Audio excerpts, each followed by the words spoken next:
Taylor Swift's wedding was a joke. The event was so chaotic that Taylor and Travis didn't even have a moment to themselves. Of course, Selena Gomez showed up and she dragged along her husband, Benny Blanco. Lena Dunham gave a speech for Taylor and offended Travis's entire family. Adam Sandler was the one to officiate the wedding, and Taylor's former best friend, Blake Lively, has publicly cut ties with Taylor after not being invited. This is all the fallout that's happened since Taylor's wedding, so let's get into it.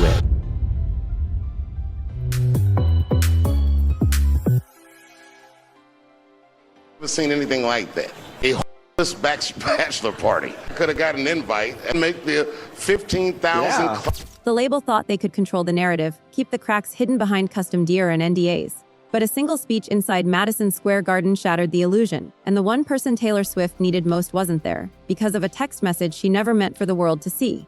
A text that called her a weapon, a dragon. And that was the moment the biggest wedding of the century became the biggest betrayal of her life. The venue was locked down, guests signed confidentiality agreements, and a professional camera crew captured every frame for a streaming deal worth tens of millions. But the real story isn't what they filmed. It's what happened when the cameras stopped, when one former best friend was erased from the guest list, and another stood in the wreckage of a speech so inappropriate the entire room gasped.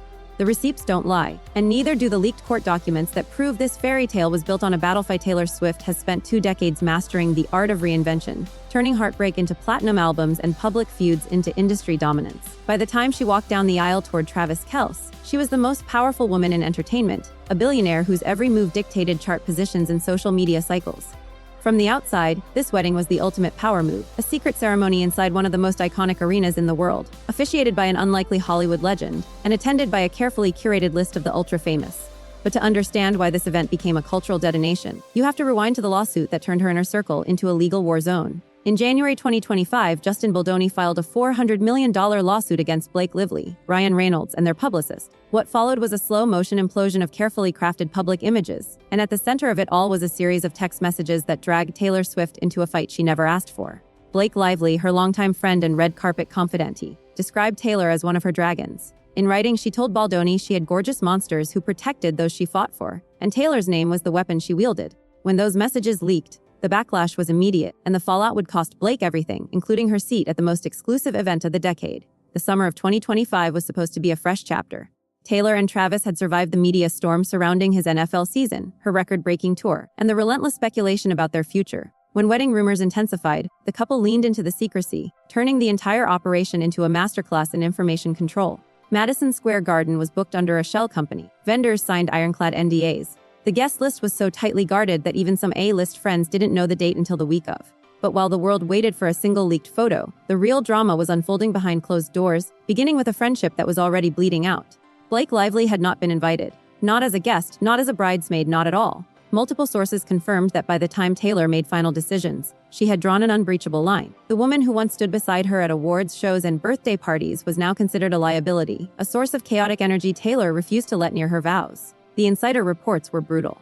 Taylor didn't want that kind of energy around something so important. It was a turning point, a severing so absolute that Blake's camp scrambled to spin it, leaking a PR statement that the friendship was officially over, as if she was the one closing the door. But the truth was already written in court documents. Taylor had been subpoenaed as a witness in the Baldoni trial. Her lawyers fought to quash it, and the text that emerged showed a calculated manipulation that made the pop star feel like a corporate asset instead of a friend. "I feel like everything's a corporate email between you and me," Taylor had once texted Blake, a warning shot that predicted exactly how this would end. But while one door slammed shut, another opened, and the person who walked through it was Selena Gomez. Her presence at the wedding seemed like a foregone conclusion to outsiders, but insiders knew the recent history was anything but stable. Just months earlier, Selena had been caught on camera appearing to shade Taylor at a Knicks game, sparking 1,000 think pieces about the fragility of their decades-long bond. Yet when the invitations went out, Selena's name was at the top of the list, and she arrived not just as a guest but as a symbol of survival. She floated into the venue in a custom gold-beaded gown, her husband Benny Blanco at her side, a man who famously hates flying and had to overcome deep anxiety just to make the trip.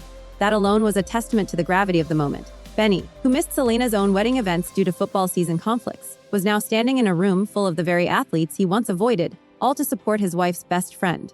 It was a full circle moment weighted with unspoken history, because Taylor had served as a bridesmaid at Selena's wedding just months prior, wearing a structured black dress that would later be echoed almost identically by Selena at Taylor's rehearsal dinner. The matching silhouettes, both strapless and fitted, felt like a silent pact, two women who had weathered public scrutiny, health crisis, and the vampire, like gaze of the industry, now standing shoulder to shoulder as one prepared to say vows. But the fairy tale imagery would curdle within hours, and the person holding the microphone would be the last person anyone expected to detonate the evening. Lena Dunham has been a polarizing figure for over a decade, a writer and director whose unfiltered provocations have earned her both fierce defenders and relentless critics. Her friendship with Taylor Swift grew through their mutual connection to producer Jack Antonoff, and over the years she positioned herself as a fiercely protective older sister figure. So when she rose to give a speech at the reception, guests anticipated something raw, maybe emotional, maybe a little unhinged. What they got was a sentence that stopped the room cold. American football is just straight guys reenacting gay porn. The words hung in the air inside Madison Square Garden, where professional football players, coaches, and league executives sat in stunned silence. For a beat, nobody moved. Then came the gasps, a wave of uneasy laughter, and the collective realization that this was not a joke landing softly. This was a grenade tossed into the heart of Travis Kelce's world.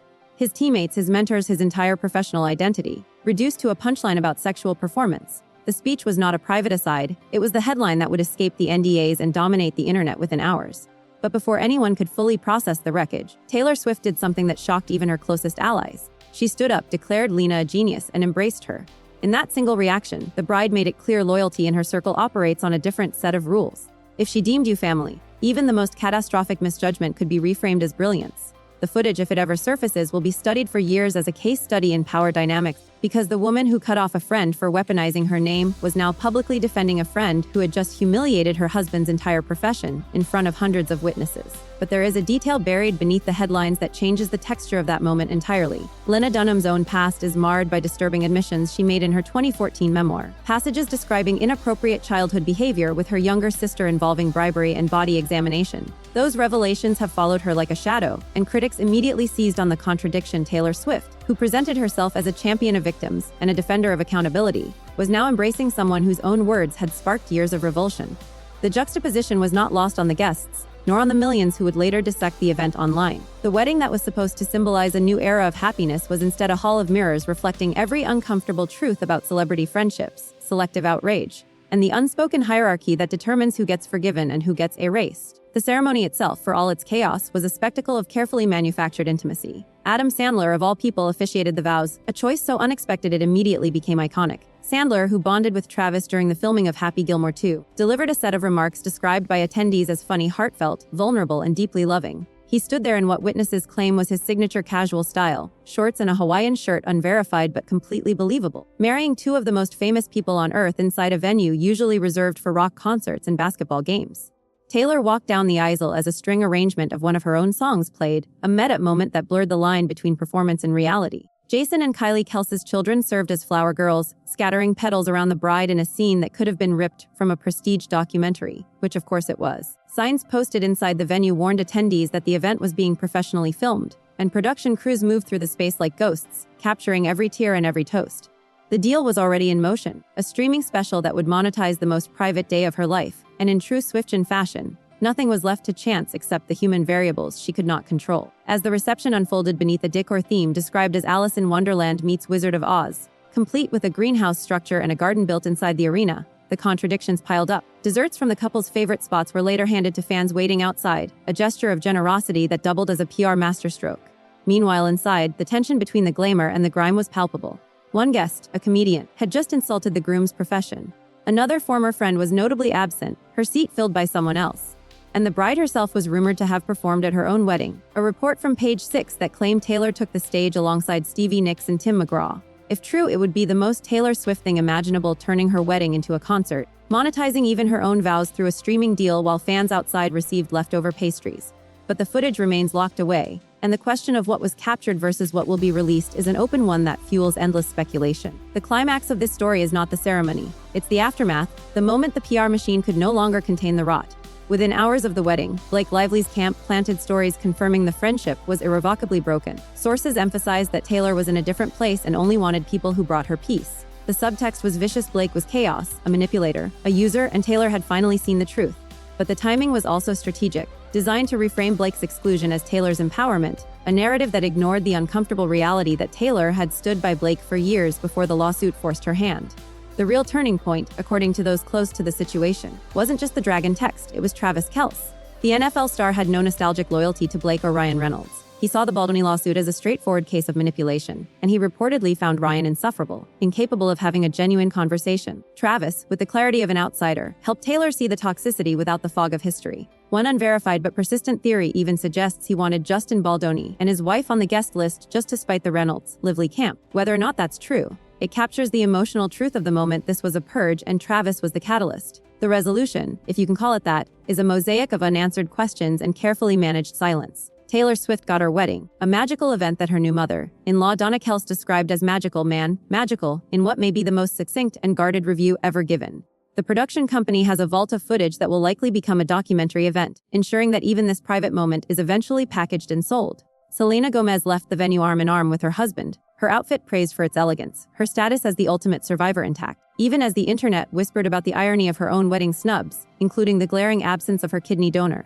Lena Dunham posted nothing, but her speech became the defining meme of the weekend, a permanent scar on the celebration that some see as comedy and others see as a profound disrespect toward an entire sport and the man Taylor married. Blake Lively, meanwhile, was left to issue statements about moving on, her dragon metaphor now a cautionary tale about what happens when you treat powerful women as tools instead of friends, and Taylor herself vanished into new-laid seclusion, her silence a fortress, her next move unknowable. But the threads that remain untied are the ones that will haunt this story. Will the Netflix special ever air? And if it does, will the Lena Dunham speech be included or scrubbed into a safer edit? What did Adam Sandler really say in those vulnerable moments? And why has every guest been so cryptically tight-lipped? What exactly did Taylor Swift and Blake Lively say to each other in their final exchange before the invitation list was locked? And do the unseen text messages contain a smoking gun far worse than the dragon comment? And perhaps most unsettling of all, when a woman at the peak of her power chooses to embrace a friend who just humiliated her husband's world while permanently exiling another for using her as a bargaining chip. What does that reveal about the currency of forgiveness in the celebrity ecosystem? Is loyalty measured by who makes you feel protected, even when they cause public damage? And is that protection just another form of control? If you think the secrets stop here, you are wrong. The footage exists, the full truth is being held back, and this channel will not rest until every frame is exposed. Subscribe to Snap Craze Hub and hit the bell, because what comes next will make this wedding look like a rehearsal.